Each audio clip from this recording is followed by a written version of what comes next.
something queued up. We were told that certain folks might be calling in, but I did want to address a few issues. Some of you may have noticed that the AP story, actually a follow-up AP story on the Ergun Caner scandal, appeared on Fox News yesterday. When Fox News has it, you know, between all of their stuff about, you know, what a Hollywood star just got, you know, a facelift and all that important news that Fox News tends to have out there, when Fox has picked it up, then it is all over the place. The irony was the whole story was about how the supporters of Ergun Caner are disappearing. I felt like writing to the reporter and saying, I know where they are. They're right behind me. Okay, I know exactly where they are, and they have not fallen silent in any way, shape, or form. You know, I don't know if I've been told lots of things. My email box is a very interesting place these days. And it does make me wonder if someone may not be monitoring all email being sent from liberty.edu to domain name aomin.org. It does make me wonder. But I have been told that there has been a very concerted effort on the part of Ergun Caner's supporters contacting pastors all across the United States, attempting to create a groundswell of support for Ergun Caner. And I don't see that happening. I think a lot of folks I think anyone who takes more than half an hour to just sit down and do some reading and some watching. Just watch some videos. I mean, it would take you a lot longer than that to actually even begin to review the amount of information. Just reading through the court documents and the stuff that's been posted, and it would take you a long time. And I understand that a lot of people don't have that kind of time to invest. But the fact is, if you just spent that amount of time, I think that's why there's silence.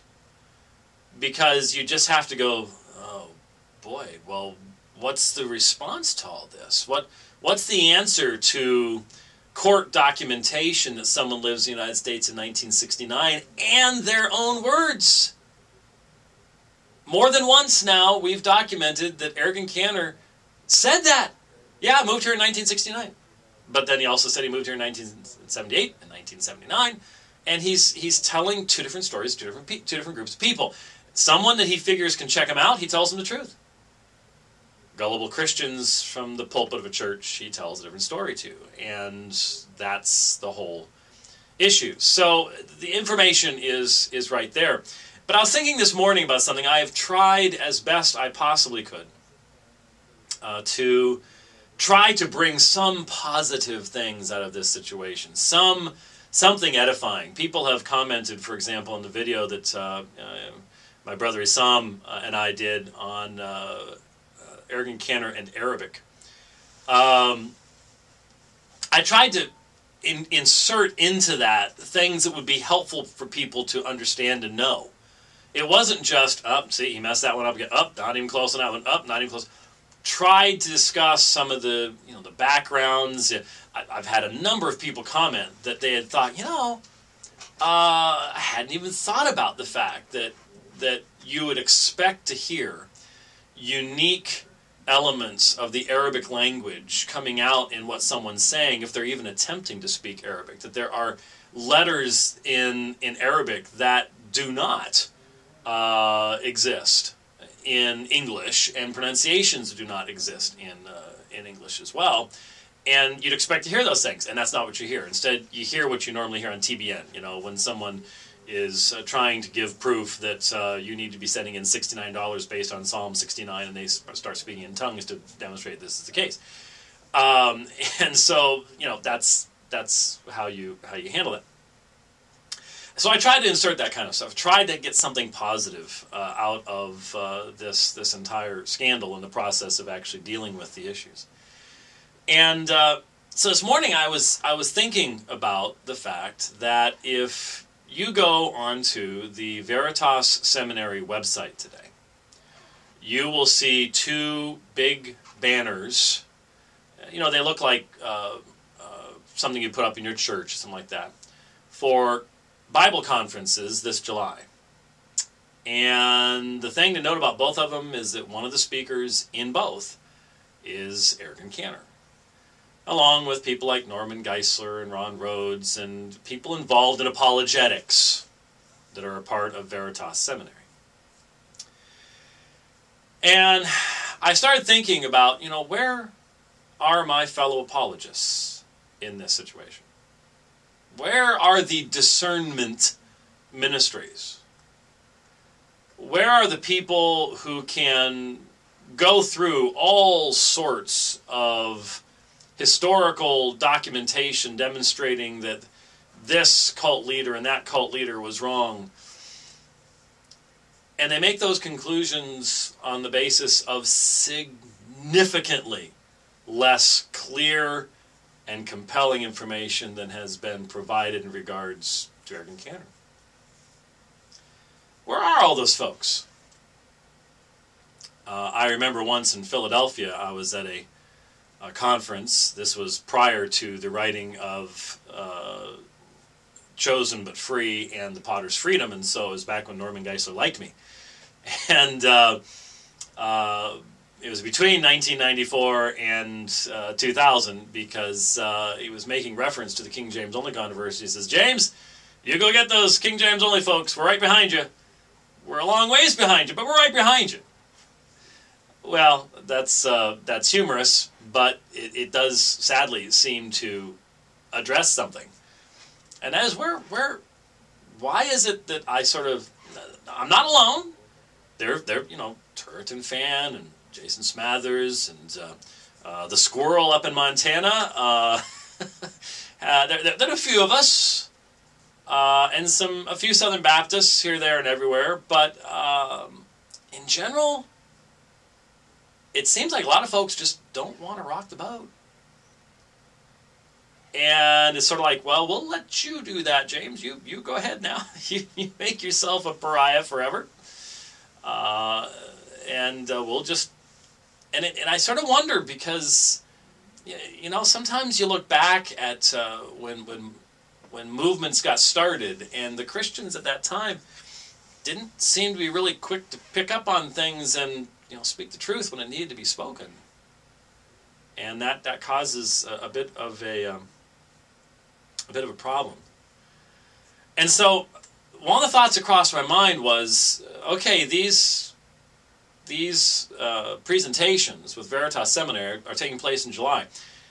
Allegedly, we are going to have some kind of a result from the Liberty Seminary investigation, Liberty University investigation, by June 30th. What if they come out and say Ergun Caner has been lying in churches? What if he's no longer the president of Liberty Seminary come July? Will he still be speaking at those conferences? Will the results of the inquiry be clear enough to address whether Ergun Caner is an expert on Islam or not?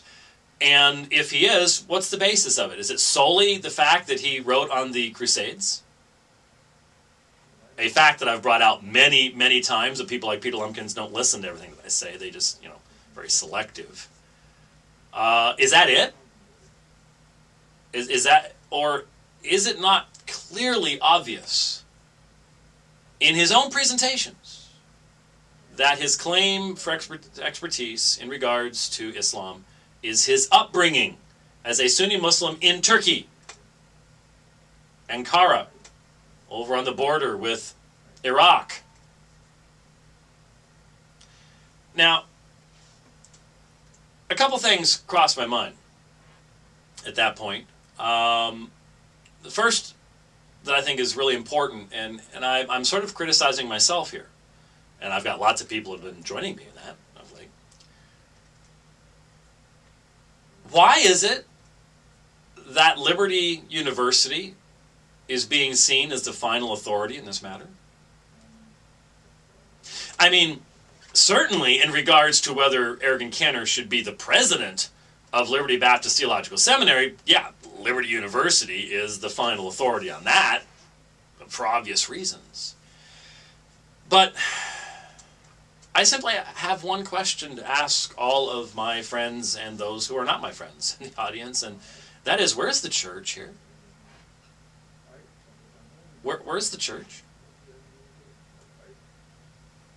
Where's Thomas Road Baptist Church? I believe, in fact, in the introduction to what we were playing in the pre-feed, I believe that he is a member of Thomas Road Baptist Church. I think that's what exactly was said in the introduction. He didn't correct that. So, where's Thomas Road Baptist Church in this? Now, see, a lot of people automatically go, well, why should they have anything to do with this?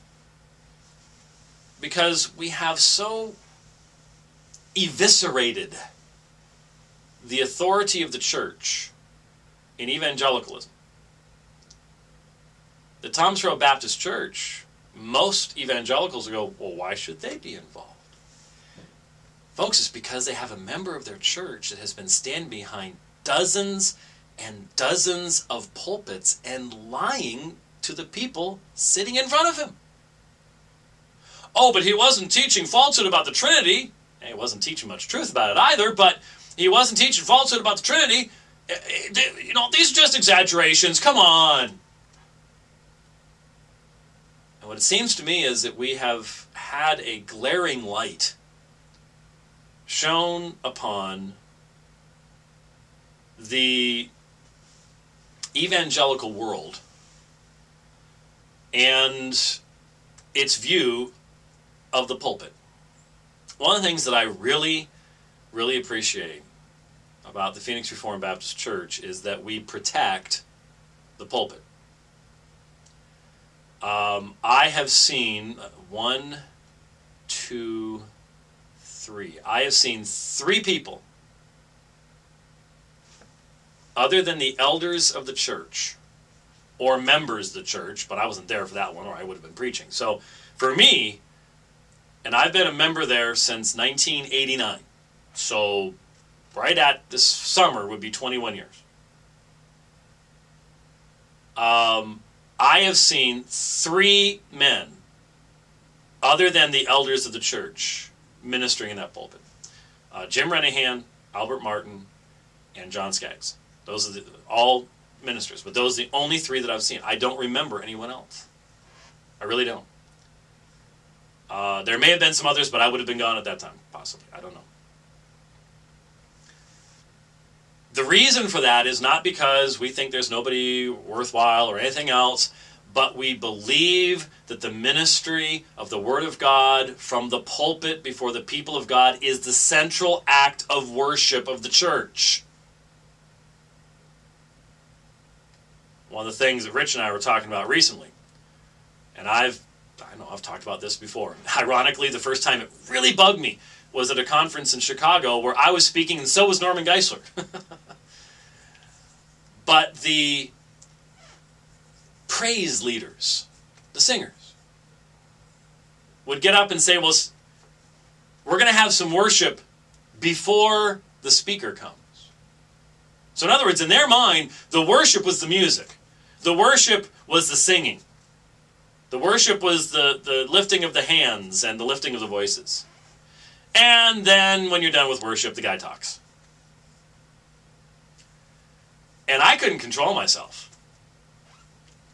It bugged me so much that eventually, after one of the sessions, before I started, I simply said, I just need to say something. You know, I appreciate what these guys just did. They're very good. But we aren't done worshiping. In fact, may I suggest that this is when the real worship starts. And I use this phraseology in my prayers when I lead the pastoral prayers of the church. Lord, help us do the work of worship. And so it just seems to me that while it is important for Liberty University to deal with the problem they have in the president of their seminary and his myth-making, is documented myth-making. Liberty University is not the final arbiter of these issues. Even if they do the right thing, and we hope and pray that they will, even if they're completely open, and they really do answer all the questions, and they really do bring all the facts to bear, which we hope and pray will happen, all they can do is deal with Ergun Caner, president of Liberty Baptist Theological Seminary. They can't deal with Ergun Caner, man behind pulpit, minister Ergun Caner. That's Trinity Road. Not Trinity. Thomas Road Baptist Church. Was I saying Trinity Road before? Anyways, Thomas Road Baptist Church. That's where it should be being dealt with. Why isn't there an investigation there? The authority and the duty of the church to safeguard the purity of the proclamation of the gospel and the handling of the Word of God is part and parcel of the issue here. But no one even seems to be thinking about that. I mean, I've said from the beginning, this is an integrity issue. This is an integrity issue. But it's an integrity issue within the church. And yet, so few even care about that. One of the things that has offended me so much about so much of the lying that has gone on in defense of Ergun Caner, the ad hominem attacks against me, thinking I'm the issue here when I'm not the issue at all. But one of the things that has offended me most is people have said, well, you know, you're just doing this because he's an Arminian. Let me tell you something, folks. If Ergun Caner was reformed, I would have been significantly rougher on him than I've been, because I would hold him to a higher standard. Not only that, if he was reformed, I actually could have gone to a church with a biblical authority structure to address the issue. I could have gone to the elders. But you see, in so much of evangelicalism and in Baptist circles, there's no biblical view of the plurality of elders. There's no biblical view of the protection of the pulpit. The pulpit has become something that, let's face it, many churches has disappeared because there's no room for it in front of the band. It's been replaced by a guy in jeans and a graphic tee who wants to relate to you, not to proclaim to you the word of the living God. And don't get me started on that. But I really think that this is one of the major issues here, and it's been missed. Where's the church in this? Where is the church in this situation? I can't seem to locate it. Can't seem to find it. So whatever happens with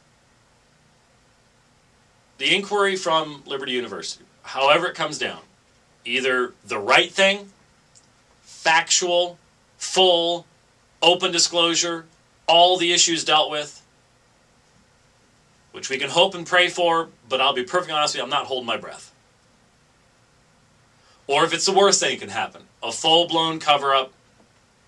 Well, what Ergun actually meant was he became a naturalized citizen in 1979, and you know, the Duke's a hazard. Yeah, you know, he was talking about Daisy Duke and how she's hot, you know. Yeah, and behind a pulpit. Hey, it's just a little bit of exaggeration, a little bit of theological leverage there, you know. Which will only result in 2020 and Nightline and all the others beating a path down to Lynchburg. Or somewhere in between. Whatever the result is. Unless the church addresses this, it will not have been addressed. That's why, did you all see the thing? What was that guy's name? He was the head of the big evangelical thing, and he got caught with having had 3-year, Ted Haggard. You know, 3-year-long relationship with a gay prostitute and all the rest of this stuff. He's starting a new church. He's starting a new church. And people sit around going, why? Why? What are people looking for? Are there so few good churches left that why? There is massive ecclesiastical ignorance in evangelicalism today, and this situation is demonstrated. We were playing as our pre-feed, let people know that we're on and we're feeding and so on and so forth, a portion of a sermon from January 23rd of this year by Ergun Caner. It is 98% entertainment. It's telling jokes. It's telling stories, the same stories and jokes we've heard over and over again. You know, sometimes a little bit of a twist. Very well delivered. He's very good at his timing. He is an excellent speaker. But there wasn't enough theology or Bible in it to keep a hungry saint alive. And I've listened to a lot of these things, and others of you have listened to more of them than I have. I don't have time to. And it's always the same thing. You tell some stories, you get people laughing, you go to the text for about 3.5 minutes. You throw some Greek words out, and then it's back to the stories. And that has become accepted as pulpit ministry. And the results we see all around us. The results we see all around us. That's... There you go. So, where's the church? Where's the church in all of this? That's what needs to take place. There needs to be... Thomas Road needs to stand up and do what a church needs to do. No matter what Liberty University does. Am I gonna hold my breath on that one? No. But we could hope and pray, because that's what needs to take place. 877-753-3341. I'm going to stay on topic here. Jordan, we'll get to you. Just hang with us. But I want to stay on topic here. Let's talk with David. Hi, David. Hey, Dr. White. How are you?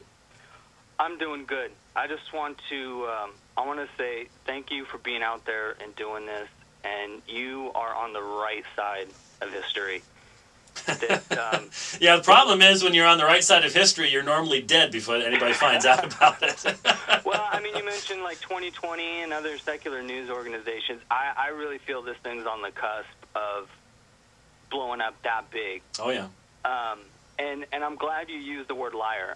I don't know if you used it before, but today was the first time that you used that word, at least that I heard of.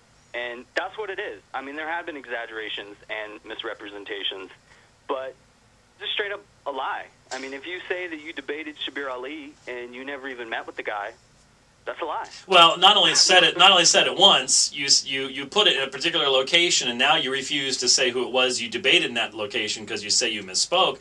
You said a second time and connected with Abdul Salib, someone you know is not in fact a Muslim. It's the all this stuff coming together. And then the thing that really got it for me, because, I have honestly, Ergun seems like a likable guy in many ways. And so yeah. I have tried to recognize it. I've tried to put on to the side what happened in 2005 and 2006. I've tried to look at the information. But here's the problem. We have two instances now. A Turkish interview and the 2002 AP story, where at the very same moment we can demonstrate Ergun Caner was traveling the country, staying behind pulpits, saying, I was raised in Turkey, son of an Islamic scholar, and I came here in 1978 and 1979. At the very same time he's saying that to those people, to the AP reporter and to the Turkish newspaper, who can check if he knows Turkish or Arabic, he came here in 1969. He knew that he was telling two completely different stories at the same time. I don't know how anybody can look at that and go, oh, just mixing things up.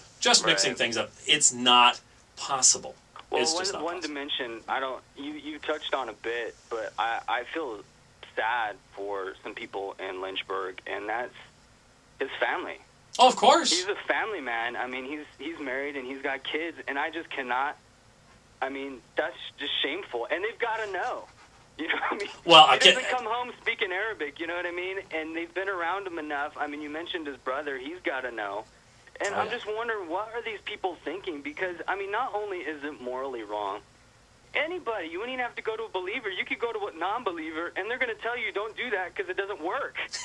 You talk to people enough from a pulpit, you know, you're on YouTube, and you're multiple times, you're saying you can speak Arabic and Turkish and possibly other languages. You're saying you're meeting with all these people, and you never have.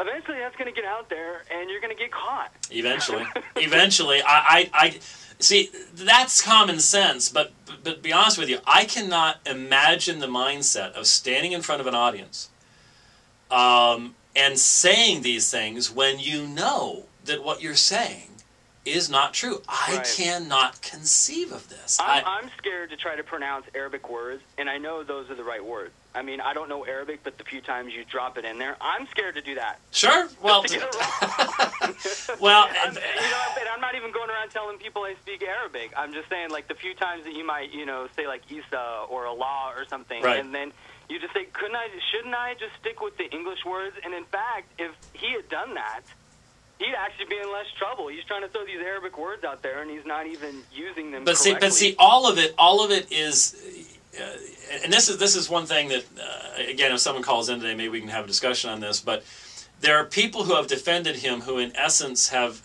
adopted what I call the theoretical avalanche approach, and that is, theoretically, if you could plot the course of every single rock in an avalanche, you could move out of the path of any single rock. But avalanches do not come one rock at a time. And what people have been doing is they have been failing to see the cumulative effect of all of these issues. They're saying, well, maybe he rushes when he speaks, and that's why we can't understand his Arabic. We understand his English just fine, and he allegedly learned that from the Dukes of Hazzard. I mean, come on. But let's say you come up with a plausible explanation of one fact. But then you go over here, and 3 different times you say Ramadan is 40 days long. Right. And then you go over here, and it's avalanches come. I think it's pretty clear that he's borrowing from pop apologetics to Islam, like some of the issues he touches on, like one that I even caught. And that Muhammad Khan, it was mentioned in the one that's Arabic. He's got like about 50 different ones on YouTube with different titles. Right. And the one that you played, and granted he was focusing on the Arabic, but when he talked about who Abraham in the Quran sacrificed on Mount Moriah, and he says Muslims say it was Ishmael. And he even said that the Quran says that. And no, it does not. I even knew that little bit, and I could catch it that fast that it's left ambiguous. And so later, Muslims have gone back and they've debated amongst themselves whether Ishmael was Isaac, and actually there's varying traditions on that one. But he buys into that whole, I guess you could say, pop thing, kind of like with the striking women that's mentioned in the Quran. Well, yeah, and that's what I tried to bring out and got my head handed to me on a platter when I pointed out something that Ergun Caner had done in just accepting a particular interpretation of Surah 4:157, the substitution view, and not even mentioning that there's all sorts of reasons not to think that that's what it's actually talking about. He presented it to his audience as if, well, the Quran says that somebody else was put upon the cross rather than... It's the only one, yeah. Exactly. When there's differences in Islam. All sorts of different views. And so it was that kind of thing that, again, made me raise the question, why is it that people are going to churches and these men are standing in front of us and claiming to teach Islam? As far as I can see, the whole thing is their story. And so if the story isn't true, then you have a real problem here. So, yeah, and that's... Well, one thing that I don't know, maybe it's an issue that I have with you on this, and because I'm trying to feel this thing out. One thing that was said, and I don't know if it's accurate or not, is when this was coming out, he, Ergun and his handlers or whatever, they came out with this information that was like, oh yeah, well, I am a Muslim. Here's why, and my dad, he's from Turkey, and he's a Muslim, all this.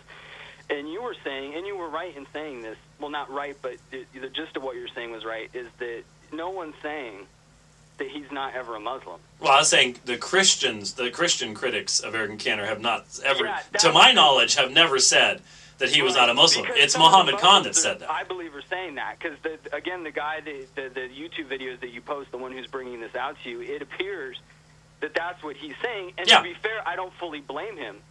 Oh no, I don't blame him. I just think that the evidence is overwhelming. That Ergun Caner's father was clearly a Muslim. The court documents bear out the fact that there was a dispute between Ergun Caner's mother and his father as to the continuing education of the boys in Islam. There's not even a question about that. Right. The whole point is, before they were 10 years old, he was out of the house. And they were raised by their Swedish grandmother and by their hippie mom. That's using Emer's description. She became a hippie.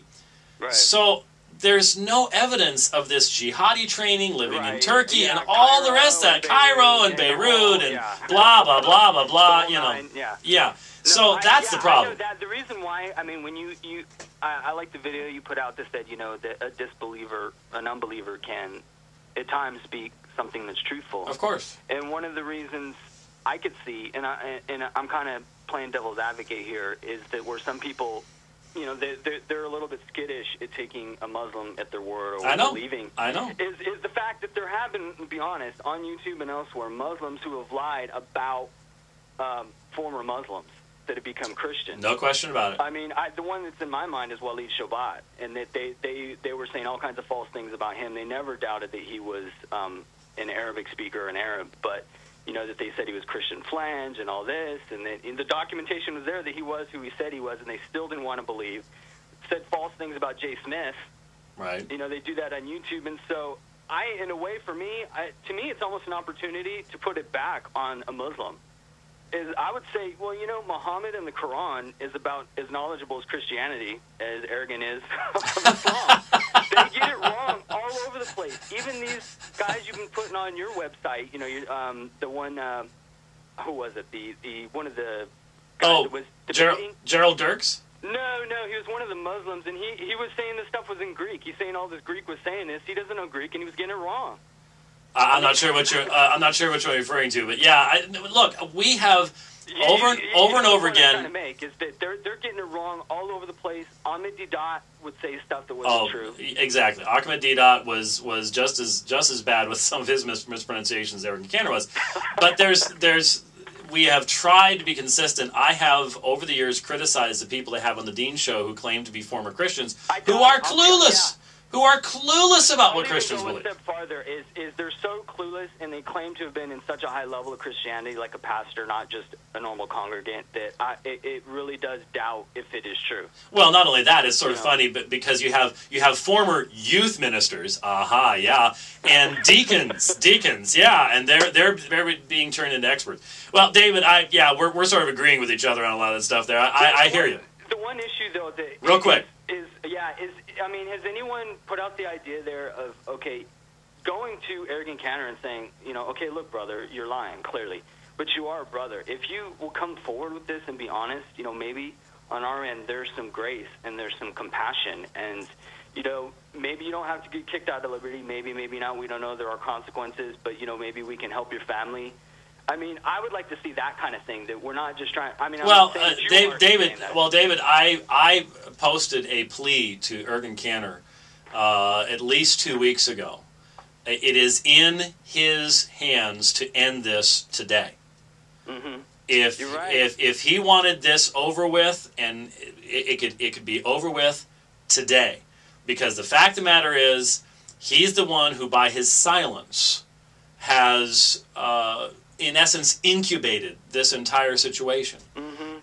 Don't tell me that if he lived in Turkey up until 1978... Look, I can sit here right now. I'm a little bit older than Ergun Caner.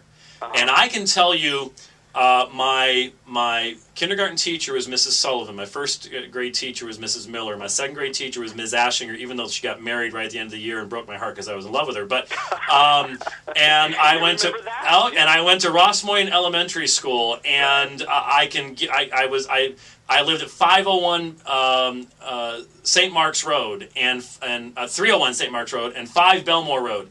in Camp Hill in Mechanicsburg, Pennsylvania. I remember those things. He could tell us, what street did you live on in Ankara? What city did you live in? Put us in contact with your relatives that could testify they saw you there.